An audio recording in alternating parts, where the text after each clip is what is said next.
ಆತ್ಮೀಯ ವಿದ್ಯಾರ್ಥಿಗಳೇ, ಶಿಕ್ಷಣವೇ ಶಕ್ತಿ ಎಜುಕೇಷನ್ ಚಾನಲ್ಗೆ ತಮಗೆಲ್ಲರಿಗೂ ಆತ್ಮೀಯ ಹೃದಯಪೂರ್ವಕ ಸುಸ್ವಾಗತ. 10ನೇ ತರಗತಿ ಸಮಾಜ ವಿಜ್ಞಾನ ವ್ಯವಹಾರ ಅಧ್ಯಯನದ ಸಂಭವನೀಯ 3 ಮತ್ತು 4 ಅಂಕದ ಪ್ರಶ್ನೋತ್ತರಗಳು.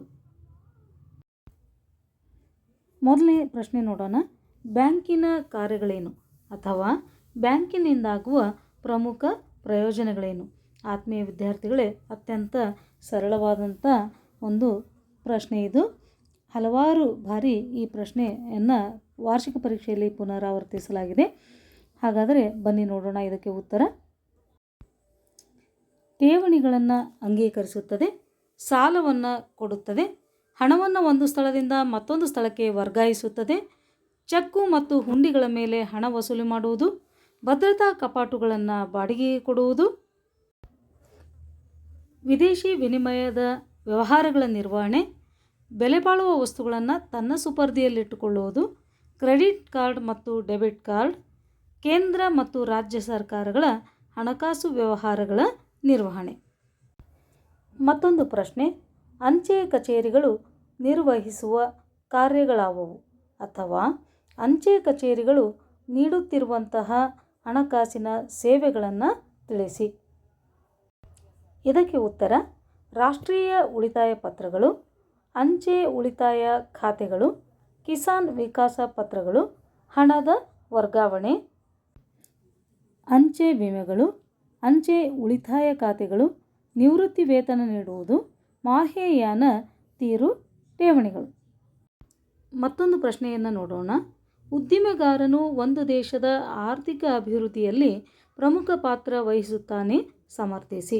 ಅಥವಾ ಉದ್ಯಮಿಯು ಒಂದು ದೇಶದ ಸಂಪತ್ತು ಹೇಗೆ? ಈ ರೀತಿಯಲ್ಲೂ ಈ ಪ್ರಶ್ನೆಯನ್ನು ಕೇಳಬಹುದಾಗಿದೆ.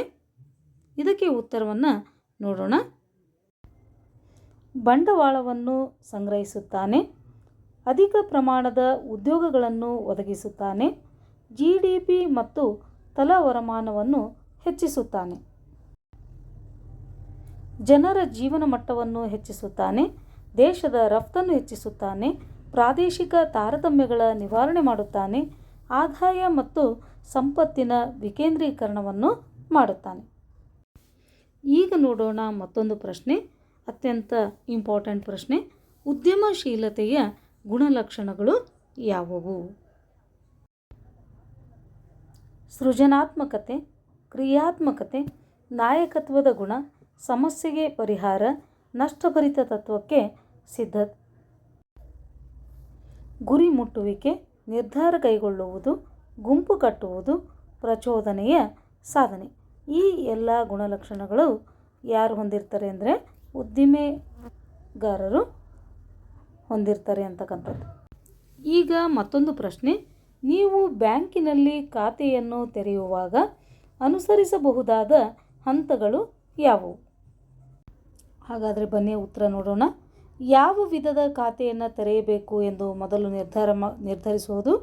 ಎರಡನೇದು ಬ್ಯಾಂಕ್ ಅಧಿಕಾರಿಯ ಸಂಪರ್ಕ, ಆಮೇಲೆ ಪ್ರಸ್ತಾವನೆ ಅರ್ಜಿಯನ್ನು ತುಂಬುವಂಥದ್ದು, ಪರಿಚಿತರ ಉಲ್ಲೇಖನವನ್ನು ಕೊಡುವಂಥದ್ದು, ಭರ್ತಿ ಮಾಡಿದ ಅರ್ಜಿ ನಮೂನೆಯನ್ನು ಬ್ಯಾಂಕ್ ಅಧಿಕಾರಿಗೆ ವಾಪಸ್ ಕೊಡೋದು, ಆರಂಭಿಕ ಠೇವಣಿಯನ್ನು ತುಂಬುವುದು, ಅಧಿಕಾರಿಯ ಒಪ್ಪಿಗೆ ಪಡೆಯುವುದು.